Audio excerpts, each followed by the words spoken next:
প্রচুর বৃষ্টিতে আজকে বাড়িতে রান্না হচ্ছে গরম গরম একদম জ্বলছে খিচুড়ি। তো এই খিচুড়িগুলো কিন্তু সকালে ঘুম থেকে ওঠার আগেই দেখতে পাচ্ছি যে প্রচুর পরিমাণে সেন্ট কিন্তু নাকের ভিতরে। তাই আর দেরি কেন, তাড়াতাড়ি জলদি করে কিন্তু উঠে পড়লাম ঘুম থেকে। আর ওঠার পরে এত সুন্দর একদম সরাসরি দেখতে পাচ্ছি। হ্যালো এভরিওয়ান, আপনারা কেমন আছেন? আশা করি অনেক অনেক ভালো আছেন। তো আসলে কিন্তু আজকে আমাদের বাড়িতে তৈরি হচ্ছে খুবই সুন্দর গরম গরম একদম জ্বলছে, মানে আমার পছন্দের এই খাবারটা কিন্তু আসলে আমার খুবই পছন্দের।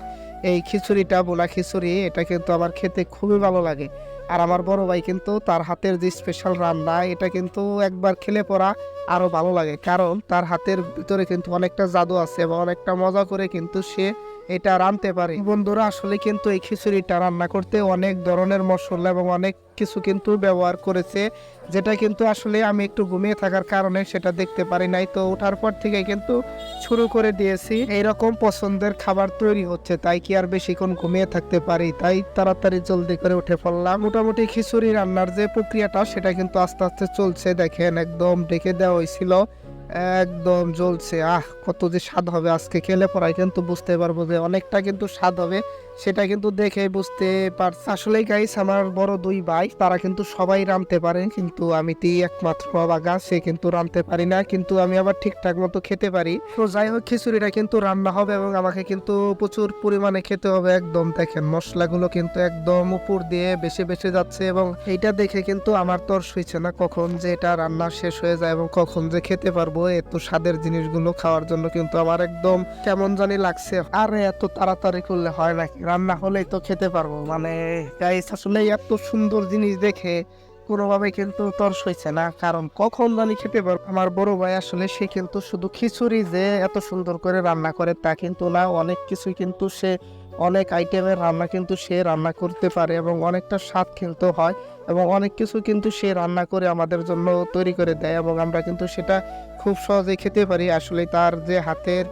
মানে এত সুন্দর রান্না করে সে, সেটার জন্য কিন্তু খুবই ভালো লাগে আসলে। তো আমাদের খিচুড়ি রান্নার যে প্রক্রিয়াটা সেটা কিন্তু হচ্ছে মোটামুটি খুব সুন্দরভাবে। দেখেন একদম যে জলগুলো দেওয়া ছিল, তো সেগুলো কিন্তু একটু শুকিয়ে শুকিয়ে যাচ্ছে এবং কি অনেকটা শুকিয়ে গেছে এবং এটাকে কিন্তু একটু তাড়াতাড়ি নেড়ে চেড়েই কিন্তু এটাকে খাওয়ার জন্য প্রস্তুতি করা যাবে।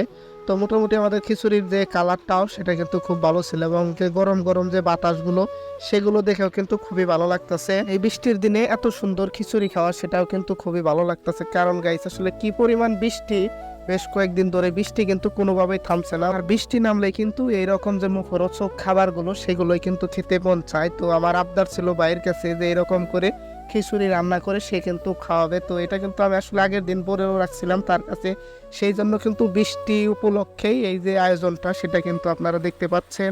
এইরকম যে খিচুড়ি খাবো তা কিন্তু না, খিচুড়ির সাথে কিন্তু আরেকটা আইটেম আছে, সেটি হচ্ছে ডিম ভাজা। একদম গরম গরম ডিম ভাজার সাথে কিন্তু আমরা এই খিচুড়িটা খাওয়ার জন্য প্রস্তুতি নিব।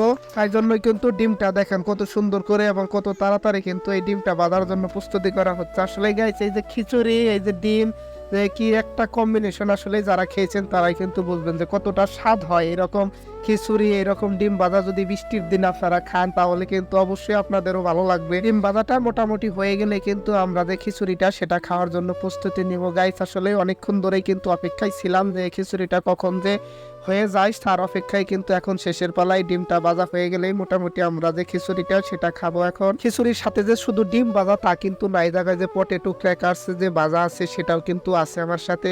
তো এই দুইটা মিলিয়ে কিন্তু খিচুড়িটা খাচ্ছি। আসলে গাইস কি মজা পাচ্ছি, এত স্বাদ হয়েছে যে আমার বড় ভাইয়ের হাতের যে খিচুড়িটা সেটা কিন্তু আসলে আপনারাও যদি আপনাদের কিছু কিছু খাওয়াতে পারতাম তাহলে বুঝতে পারতাম, মানে অনেকটা কিন্তু স্বাদ হয়েছে এবং অনেকটা মজা কিন্তু হয়েছিল। তো এই ছিল আজকের মতো ভিডিওটি।